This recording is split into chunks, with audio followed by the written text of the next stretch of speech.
Wow, you guys really blew up our inbox after that Ravens-Texans game on Christmas. We can't say I'm surprised. And look at this stack of articles you all sent in. Reuters, TalkSport, SB Nation, even the New York Post. Sounds like everyone had something to say about this one. And for good reason. We're calling this deep dive, Lamar Jackson Makes History. But yeah, there's a lot more to unpack here than just that. Absolutely. All right, well, let's not waste any time. You ready to jump in? Let's do it. All right, Lamar Jackson. Historic achievement, 10,000 career rushing yards. Woo! Really got to let that sink in for a sec. 10,000 rushing yards.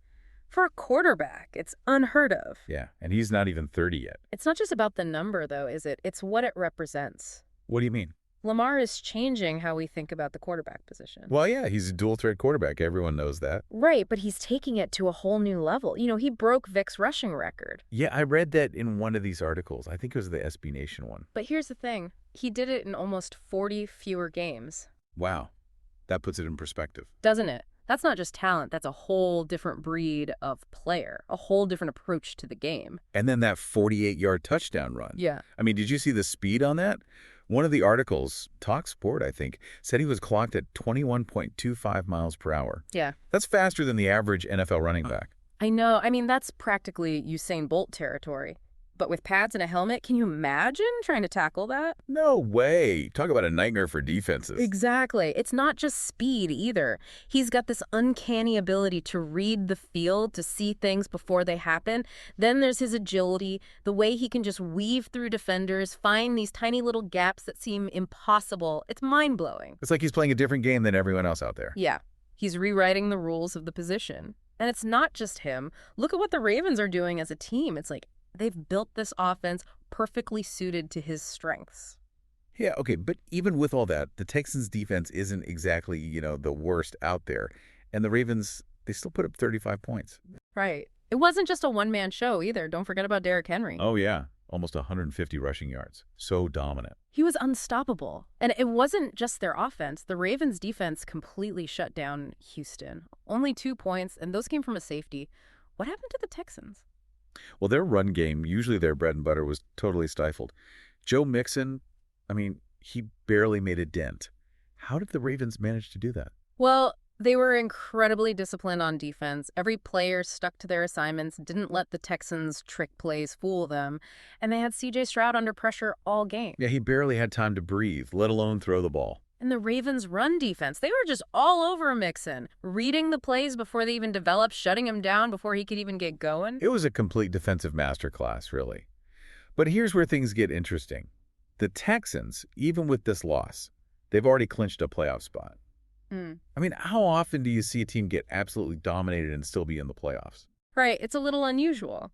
And it's got everyone wondering, how does this affect their strategy going forward, especially with that Titans game coming up? The last game of the season. Exactly. Do they risk their starters, try to go for the win, or do they rest their key players, make sure everyone's healthy for the playoffs? It's a tough call. A win could give them some momentum, but if someone gets injured...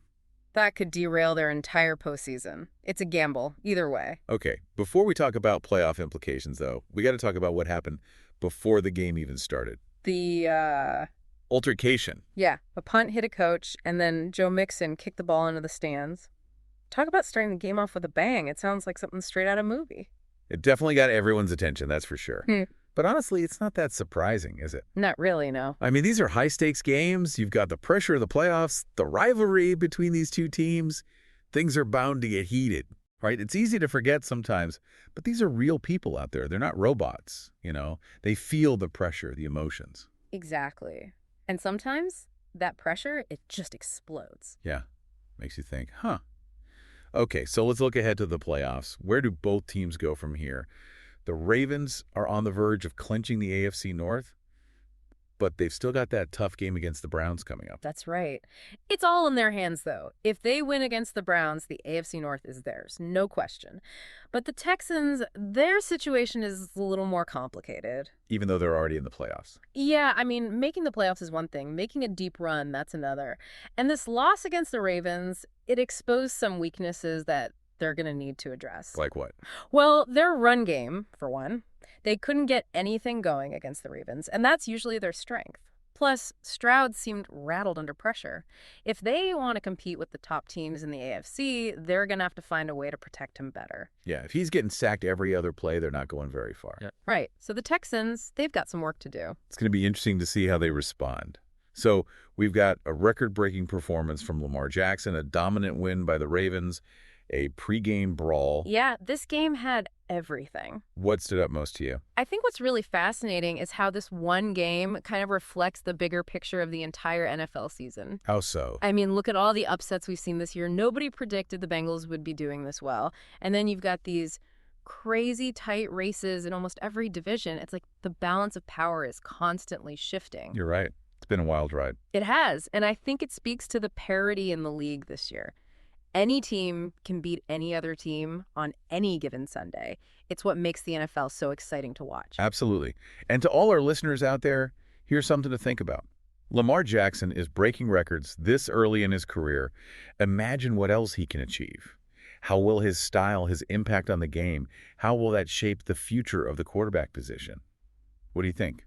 Let us know. Today is your lucky day. Today is the day that our $3 website works for you, paying you directly to your PayPal daily.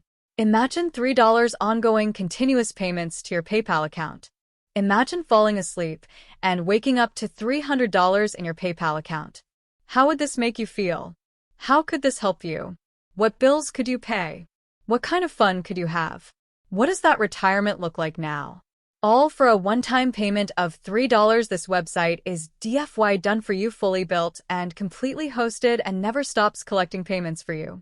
You have spent $3 on coffee on a regular, but that coffee won't help you create multiple streams of income. Click the link below.